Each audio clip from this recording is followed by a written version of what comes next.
आज आएको बाढी कति भयानक थियो भन्ने कुरा यही एउटा सीसीटीभी फुटेजले स्पष्ट देखाउँछ। यो रसुवा नाकाको चिनिया क्षेत्रतर्फ रहेको अध्यागमन विभागको सीसीटीभीले नेपालको करिब 9 बजेतिर खिचेको फुटेज हो।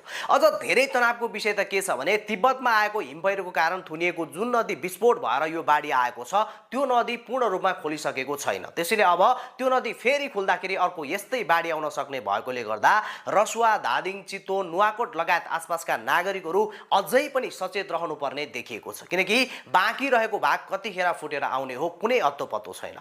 खैर दिउँसो 4 बजेसम्मको अपडेट अनुसार नुवाकोटमा 4 र धादिङमा 4 गरी हालसम्म 8 जनाको शव भेटिएको छ भने नेपाल प्रहरीतर्फ 26 जना, सशस्त्र प्रहरी बलतर्फ 9 जना र नेपाल आर्मीतर्फ 44 जना गरी कुल 79 जना सुरक्षाकर्मीहरू सम्पर्कविहीन रहेका छन्। टिमुरे, स्याप्रोबेसी र रसुवागढीमा बाढीले क्षतिग्रस्त बनाएपछि उनीहरू सम्पर्कविहीन भएका हुन्। यसैगरी लाङटाङ र रसुवागढी हाइड्रो पावरको सुरुङभित्र 25 जना मजदुरहरू फसेको खबर आएको छ भने नेपाल पर्यटन बोर्डका अनुसार कुल 384 जना पर्यटकहरू, जसमा 291 जना विदेशी र 93 जना नेपाली गरी सो क्षेत्रमा अहिले सम्पर्कविहीन भएका छन्। यस्तै चीनतर्फ भने 11 जना नागरिक हराइरहेको बुझिएको छ र हालसम्मको आधिकारिक डाटा यति मात्रै बाहिर आए पनि पुरा गाउँ नै पुरिएकोले गर्दा बेपत्ता हुनेको संख्या यति नै हो भन्न सकिने अवस्था छैन। यस्तै हालसम्म नोटिस गरिएको भौतिक क्षतिको कुरा गर्ने हो भने नेपाल र चीन जोड्ने ऐतिहासिक र रणनीतिक मितेरी पुल पूर्ण रूपमा ध्वस्त भएको छ।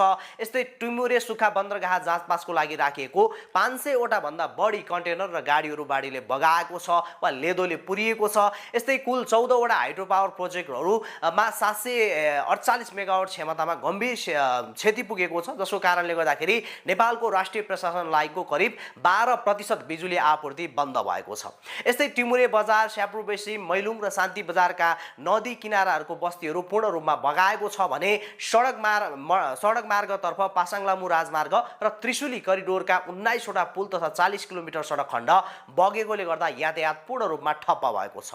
खैर बाढीपछि सरकारको तर्फबाट चालिएका कदमहरूको विषयमा कुरा गर्ने हो भने विपद सङ्कटग्रस्त क्षेत्र घोषणा गरिएको छ। बाढीबाट अति प्रभावित रसुवा र नुवाकोटको तटीय क्षेत्रहरूलाई सरकारले तत्कालको लागि विपद सङ्कटग्रस्त क्षेत्र घोषणा गरेको हो।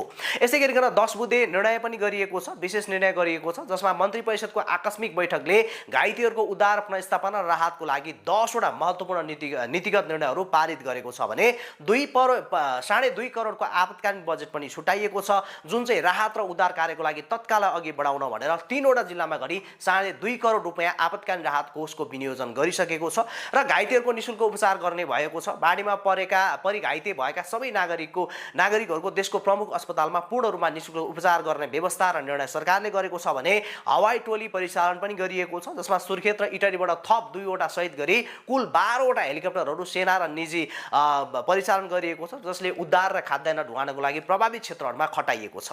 यसै गरी 4 प्रमुख अस्पतालहरूलाई हाई अलर्टमा राखिएको छ, जसमा वीर अस्पताल, ट्रमा सेन्टर, त्रिवी शिक्षण अस्पताल र नेपाल एफिएफ अस्पतालका 100 बेडहरू चाहिँ सुरक्षित राखी विशेष मेडिकल टोली तैनात गरिएको छ भने चीन र भारतसँग प्राविधिक सहयोग मागिएको छ।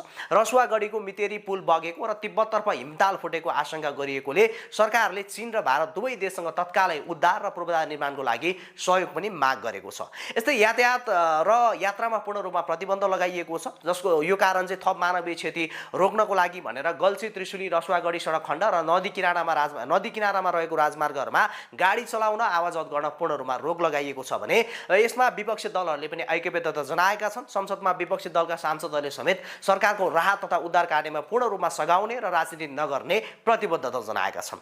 र यो सँगसँगै सरकारले अब अस्थायी बेली ब्रिज र सञ्चार पुनर्स्थापना गर्नको लागि पनि एकदमै अगाडि बढेको देखिन्छ। अहिले बगेको 19 वटा भन्दा बढी पुलहरूको ठाउँमा तत्कालै अस्थायी बेली ब्रिजहरू राख्नको लागि र टेलिकमका टावरहरू मर्मत गर्नको लागि चाहिँ प्राविधिक टोलीहरू स्थलगत रूपमै परिचालन गर्ने भएको छ। किनभने अहिले धेरै ठाउँमा चाहिँ टावरहरू बगाएको कारणले गर्दा त्यहाँ सञ्चारको कुराहरू यानि कि फोन लाग्ने कुराहरू नभएकोले गर्दा उद्धारमा निकै कष्ट भइरहेको छ, जसलाई सरकारले अहिले तत्कालै अगाडि बढाउने निर्णय गरेको छ। जोस अहिले हामी सबैजना मिलेर हामी जहाँ छौँ सुरक्षित बस्नुपर्छ र एकअर्काको सहयोग गरौँ, सक्दो उद्धार गरौँ, उद्धार गरिसकेकाहरूलाई चाहिँ खाने बस्ने व्यवस्था गरौँ र सबैभन्दा महत्त्वपूर्ण कुरा चाहिँ अहिले होइन विभिन्न चितवनमा जस्तो नारायण नदीतिर चाहिँ बाढी हेर्न जाने, त्यहाँ आएको सामान निकाल्न जाने यस्ता कामहरू धेरैजनाले गरिराख्नु भएको छ। प्लिज यस्तो काम नगर्नु होला, किनभने माथि जमेको खोला अझै पनि बाँकी छ, त्यो फेरि फुटेर आयो भने अर्को थप मानवीय क्षति हुन सक्छ। त्यसकारणले गर्दाखेरि यो संवेदनशीलतालाई बुझेर अहिले कन्टेन्ट बनाउने, टिकटक बनाउने अनि त्यहाँ चाहिँ कबाडी झिक्ने, फलाम झिक्ने, काठ झिक्ने यस्ता कामहरू गर्नेतिर भिडियोतिर नलाग्नको लागि हामी